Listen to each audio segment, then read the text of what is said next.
আরেকটা ত্রিপুরা মাথা তৈরি হয়েছে। এগুলো সিজনাল। এই সিজনাল মানুষকে ফোন করবে, খেপাবে।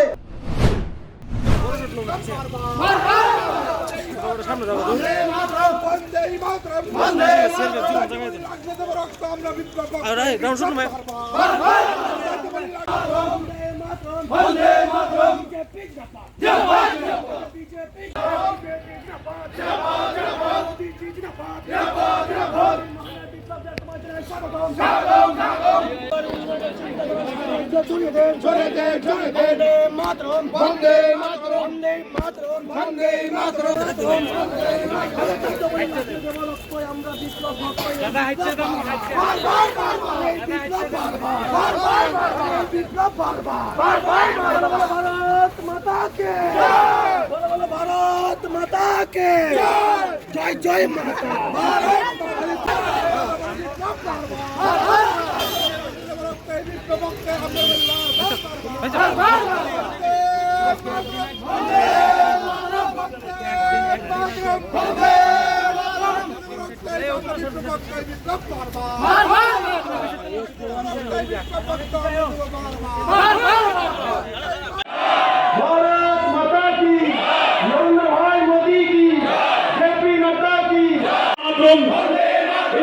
आगे बढ़ो, आगे बढ़ो, आगे बढ़ो, जिंदाबाद, जिंदाबाद। আপনারা আমাদের কাছে কি চেয়েছিলেন, আমার কাছে কি চেয়েছিলেন, নরেন্দ্র ভাই মোদীর কাছে কি চেয়েছিলেন? আপনারা চেয়েছিলেন মুক্তি। আপনাদেরকে মুক্তি নরেন্দ্র ভাই মোদী এনে দিয়েছে 2018-কে। অকল্পনিক ছিল, কল্পনাতীত ছিল, কেউ বিশ্বাস করেনি, দুনিয়াতে কেউ বিশ্বাস করেনি। যখন 3 মার্চ রেজাল্ট এসছে আর যখন শূন্য থেকে ভারতীয় জনতা পার্টির একক সংখ্যাগরিষ্ঠ সরকার নির্মাণ হয়েছিল, তখন দুনিয়ার কেউ বিশ্বাস করতে পারেনি যে ত্রিপুরাতে কমিউনিস্ট পার্টির পতন হয়ে গেছে। যখন নির্বাচন এসছে তখন কমিউনিস্ট, নামধারী কংগ্রেস, বি টিম সিপিএম, তাদের কারণে 25টা বছর সিপিএম রয়েছে, তাদের নেতৃত্বের কারণেই রয়েছে। আরেকটা ত্রিপুরা মাথা তৈরি হয়েছে। এগুলো সিজনাল। এই সিজনাল মানুষকে ফোন করবে, খেপাবে।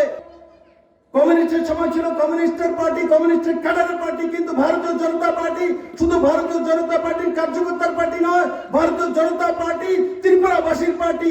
ভারতীয় জনতা পার্টির সরকার 5 বছরে ত্রিপুরার চেহারা পরিবর্তন করতে পারে সেই দিশাতে ত্রিপুরাকে নিয়ে গেছে, নতুন ভবিষ্যৎ দেখিয়েছে। ন্যাশনাল হাইওয়ে হোক, গ্রামীণ সড়ক যোজনা হোক, ডেভেলপমেন্ট হোক, এয়ারপোর্ট হোক, সব দিশাতে ভারতীয় জনতা পার্টির সরকার ত্রিপুরার মানুষকে এক নতুন দিশা দিয়েছে, এক ভবিষ্যৎ নির্মাণের রূপরেখা তৈরি করেছে। আগামী 25 বছরে কি করবে তার রূপরেখা তৈরি করে ত্রিপুরার মানুষের সামনে প্রস্তুত করেছে ভারতীয় জনতা পার্টি সরকার, প্রস্তুত করেছে। কমিউনিস্ট থাকাকালীন এই সাউথের নাম বদনাম করে দিয়েছিল। কিসের জন্য? খুন খারাপি করার জন্য। মানুষ সাউথে ভয়ে আসতো না, কারণ কি সাউথে খুন হয়, 70টা খুন, সবচেয়ে বেশি খুন ত্রিপুরা রাজ্যে কমিউনিস্টের সময় খুন হয়েছে। নির্মমভাবে গাছের মধ্যে টাঙিয়ে এক এক করে খুন দিয়ে কুবিয়েছে। যে 2018 নির্বাচন ছিল মুক্তির নির্বাচন, মানুষ মুক্তি চাইছিল, মানুষ মুক্তি চাইছিল কমিউনিস্টের কাছ থেকে। মুক্তির নির্বাচন ছিল। এবারে নির্বাচন 23-এর নির্বাচন কিসের নির্বাচন হবে? 23-এর নির্বাচন ভবিষ্যতের নির্বাচন হবে। 2018-তে মুক্তির নির্বাচন হয়েছে। ভারতীয় জনতা পার্টি আপনাদেরকে মুক্তি নিশ্চিত এনে দিয়েছে। তার জন্য তো স্বাধীনভাবে এখানে বসে আছেন, নিজের মত প্রকাশ করতে পারেন। 2023 আপনার ছেলে মেয়ের ভবিষ্যৎ নির্মাণের ইলেকশন হবে। আজ প্রকৃত কৃষকের উন্নয়ন, প্রকৃত কৃষক সংগঠন দাঁড়িয়েছে তো নরেন্দ্র ভাই মোদীর নেতৃত্বাধীন সরকার, কেন্দ্র সরকার দাঁড়িয়েছে। আজকে কিষাণ সম্মান নিধির মাধ্যমে কৃষকদের সঙ্গে দাঁড়িয়েছে ভারতীয় জনতা পার্টির সরকার। 6,000 টাকা করে প্রতি কৃষকদেরকে প্রায়